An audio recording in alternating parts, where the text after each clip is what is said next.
Warning: our YouTube channel and its videos may contain scenes, language, and content that may not be appropriate for all audiences. These videos include surveillance footage, undercover pursuit of suspects, actual police and rescue operations, and fearless confrontations. If you do not approve of the content, please do not watch our videos. If you wish to continue, we strongly advise that you proceed with caution. Viewers' discretion is advised. O ito, Ben, ha? Nauuso ngayon po yung mga unli-unli dyan. Mga unli text. Unli rice. Pero ito po, pagkain po mag-usapan natin. Unli ulam, unli rice, at kung ano-ano pa. Kung saan po yan, at para sa mga unli lovers po dyan, panoorin po niyo ito.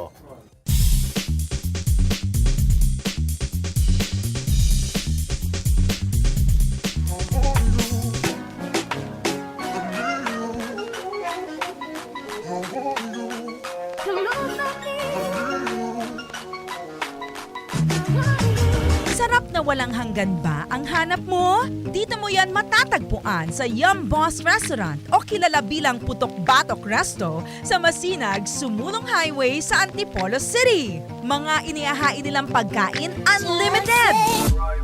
Hindi mo talaga matatanggihan ang kanilang Unli Crispy Sisig, Unli Dinakdakan, Unli Bagnet, Unli Hipon, at iba pa. Kilala bilang putok batok na pagkain.